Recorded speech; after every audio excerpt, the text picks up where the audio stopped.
পাকিস্তান হোক চীন বা বাংলাদেশ, প্রত্যেকের নজর ভারতের ভূখণ্ডের দিকে।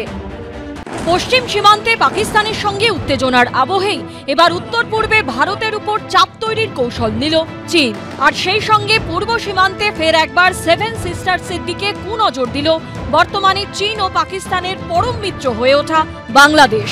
অর্থাৎ ভারতের চারপাশে কার্যত জোটবদ্ধ শত্রুরা। ফান্দে পড়িয়া বগা কান্দে রে। হ্যাঁ, আপনি ঠিকই ধরেছেন, আমরা ভারতের কথাই বলছি। বাংলাদেশ, চীন এবং পাকিস্তান ত্রিদেশীয় এই জোটের কাছে আজ অসহায় নরেন্দ্র মোদীর ভারত। ছোট দেশ বলে অবজ্ঞা করা বাংলাদেশের ভূ রাজনৈতিক গুরুত্ব এখন হারে হারে টের পাচ্ছে ভারতীয়রা। কাশ্মীর ইস্যুতে পাক ভারত যুদ্ধের রেশ কাটতে না কাটতেই চীন ভারত সীমান্তে ভারতকে চাপে রাখছে চীন। আর সেভেন সিস্টার্স নিয়ে নতুন করে বলার কিছুই নেই। ছোটবেলায় সাত ভাই চম্পার কথা নিশ্চয়ই আপনারা শুনেছেন। এবার শুনবেন সাত বোন বাংলাদেশের কথা। ভারতের উত্তর পূর্বের 7 রাজ্য, অর্থাৎ ওই 7 বোন আমাদের। 7 বোনের একমাত্র ভাই বাংলাদেশ।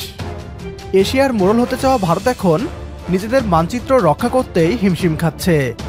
এ যেন ছেড়ে দে মা কেঁদে বাঁচির মতো অবস্থা। ভারতের দাদাগিরির ধুলোয় মিশিয়ে দিতে বাংলাদেশ, চীন ও পাকিস্তানের জোট নিয়ে কি বলছে পশ্চিমবাংলার মিডিয়া, আসুন তা দেখি। পশ্চিম সীমান্তে পাকিস্তানের সঙ্গে উত্তেজনার আবহেই এবার উত্তর পূর্বে ভারতের উপর চাপ তৈরির কৌশল নিল চীন। আর সেই সঙ্গে পূর্ব সীমান্তে ফের একবার সেভেন সিস্টার্সের দিকে কুনজর দিল বর্তমানে চীন ও পাকিস্তানের পরম মিত্র হয়ে ওঠা বাংলাদেশ। অর্থাৎ ভারতের চারপাশে কার্যত জোটবদ্ধ শত্রুরা।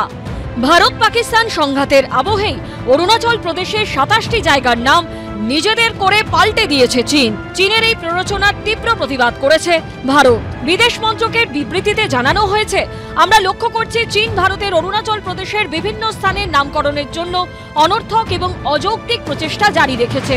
আমাদের নীতিগত অবস্থানের সঙ্গে সামঞ্জস্য রেখে আমরা চীনের প্রচেষ্টাকে সম্পূর্ণভাবে প্রত্যাখ্যান করছি। নামকরণ করলেই তা বাস্তবতাকে পরিবর্তন করতে পারবে না। অরুণাচল ভারতেরই অংশ ছিল, আছে এবং সর্বদাই থাকবে। সম্প্রতি চীন সফরে গিয়ে বাংলাদেশের প্রধান উপদেষ্টা মোহাম্মদ ইউনুস উদ্দেশ্য প্রণোদিতভাবে ভারতের সেভেন সিস্টার্স অর্থাৎ উত্তর পূর্বের 7 রাজ্যের প্রসঙ্গ তোলেন। বলেন, ভারতের উত্তর পূর্বের রাজ্যগুলিকে সেভেন সিস্টার বলা হয়। এগুলি স্থল বেষ্টিত, আমাদের সঙ্গে সমুদ্রের যোগ আছে। চাইলে চীন তা ব্যবহার করে তাদের অর্থনীতিকে আরো সম্প্রসারিত করতে পারে। বুধবার ফের বাংলাদেশের প্রধান উপদেষ্টার গলায় উঠে আসে সেভেন সিস্টার্সের প্রসঙ্গ। নেপালের জন্য হৃৎপিণ্ডই নেই, কাজে আমাদের হৃৎপিণ্ড দিয়ে তাকে চালতে হবে। আমরা তাকে সেই সংযুক্ত করতে চাই, এটা আমাদেরও লাভ, তাদেরও লাভ, আমাদেরও লাভ। এটা এমন নয় যে তাদের মেহেরবানি করি, মেহেরবানি দিতে না।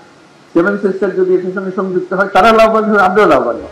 পাকিস্তান হোক চীন বা বাংলাদেশ, প্রত্যেকের নজর ভারতের ভূখণ্ডের দিকে।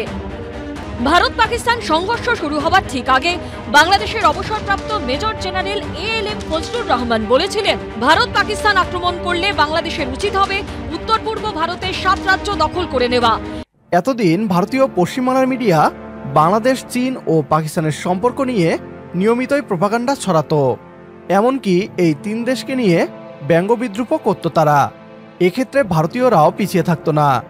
আজ যখন ঐক্যবদ্ধ হয়ে বাংলাদেশ, চীন ও পাকিস্তান নিজেদের হিস্সা বুঝে নিচ্ছে, ঠিক তখনই ভেজা বেড়ালে পরিণত হয়েছে ভারত। ভাবছি কোথায় গেল ভারতের সেই হম্বিতম্বি। পশ্চিমবাংলার মিডিয়ার কথা শুনে তো মনে হচ্ছে ভারত অনেক ভয়ে আছে। বাংলাদেশ একটি শান্তিপ্রিয় দেশ, তবে এটা ভুলে গেলে চলবে না, আমরা বীরের জাতি। আমাদের সাথে লাগতে এসো না। এদেশের 18 কোটি জনগণ এক একজন যোদ্ধা। দাদাগিরি করতে আসলে ভারত হারাবে তাদের সেভেন সিস্টার্স।